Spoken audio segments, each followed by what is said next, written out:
अस्सलाम वालेकुम फ्रेंड्स। आज के इस वीडियो के अंदर हम ये सीखेंगे कि हम अपने एंड्रॉयड स्टूडियो के अंदर जावा या फिर कोटलिन के कोड को किस तरह से रन कर सकते हैं।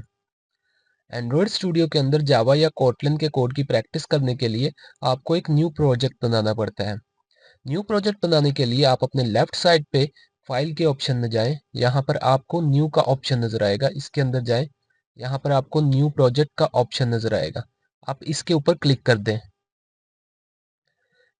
जैसे ही आप न्यू प्रोजेक्ट पे क्लिक करेंगे तो यहाँ पर आपको बाय डिफ़ॉल्ट बहुत सारी एक्टिविटीज़ नज़र आ रही होंगी। आपने इनमें से कोई भी एक्टिविटी सिलेक्ट नहीं करनी। इवन कि आपने एम्प्टी व्यू एक्टिविटी भी सिलेक्ट नहीं करनी। जावा या कोटलिन के कोड की प्रैक्टिस करने के लिए आपने नो एक्टिविटी के ऊपर क्लिक करना है और नेक्स्ट पर क्लिक कर देना है। यहाँ पर आप अपनी एप्लीकेशन का कोई ना कोई नाम देंगे। जैसे मेरे केस में यहाँ पर माई एप्लीकेशन नाम है। और फिर आप लैंग्वेज सेलेक्ट करेंगे, जावा या कोटलिन। अगर आपने जावा की प्रैक्टिस करनी है तो आप जावा सिलेक्ट कर सकते हैं, लेकिन हमने यहाँ पर कोटलिन की प्रैक्टिस करनी है तो मैं कोटलिन सेलेक्ट करूंगा और फिनिश पर क्लिक कर दूंगा।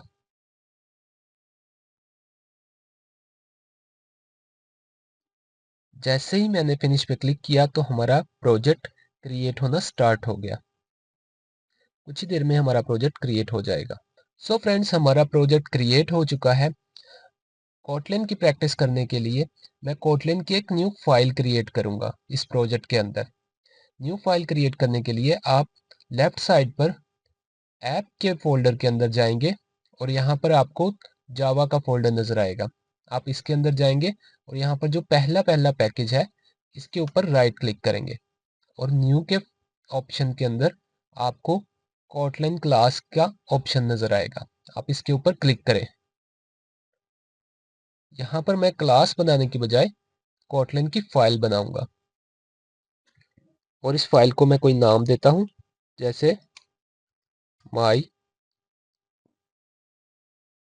ऐप। हमारी कोटलिन की क्रिएट हो जाए। अब मैं इसके अंदर कोटलिन का कोड लिखूंगा।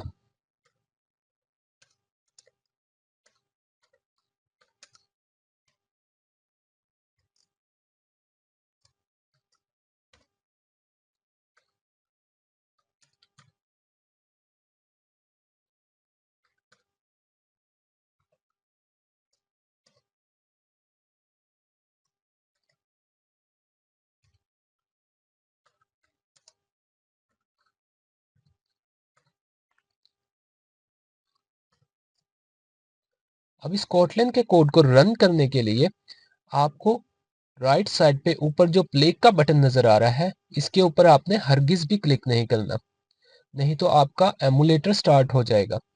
इस फाइल को रन करने के लिए आपको इसी फाइल में फन फंक्शन के साथ बिल्कुल प्ले का बटन नजर आएगा। आप इसके ऊपर क्लिक करें और यहाँ पर रन पे क्लिक कर दें तो आपका कोटलिन का कोड एग्जीक्यूट हो जाएगा। सो फ्रेंड्स, आप देख सकते हैं कि हमारा कोड सक्सेसफुली रन हो चुका है और आउटपुट में हमें हेलो वर्ल्ड लिखा हुआ नजर आ रहा है। अगर आपका सिस्टम एंड्रॉयड स्टूडियो की रिक्वायरमेंट को पूरा नहीं करता और उसके अंदर एंड्रॉयड स्टूडियो बहुत स्लो चल रहा है तो आप एंड्रॉयड स्टूडियो के अलावा और भी आईडीज हैं जिसके अंदर आप कोटलिन की प्रैक्टिस कर सकते हैं, जैसा कि जेट ब्रेन का इंटेल जे आइडिया और उसके अलावा माइक्रोसॉफ्ट का विजुअल स्टूडियो कोड। इनके अंदर भी आप कोटलिन के कोड की प्रैक्टिस कर सकते हैं। और अगर आप एंड्रॉयड स्टूडियो को इंस्टॉल करना सीखना चाहते हैं तो नीचे डिस्क्रिप्शन में लिंक मौजूद है, उसके ऊपर क्लिक करें और आप हमारे एंड्रॉयड स्टूडियो को इंस्टॉल करने वाली वीडियो देख सकते हैं। होप सो आज की इस वीडियो के अंदर आपने ये अंडरस्टैंड किया होगा कि आप एंड्रॉयड स्टूडियो के अंदर अपने कोटलिन के कोड को कैसे रन कर सकते हैं या आप जावा के कोड को किस तरह से रन कर सकते हैं। Thanks for watching this video.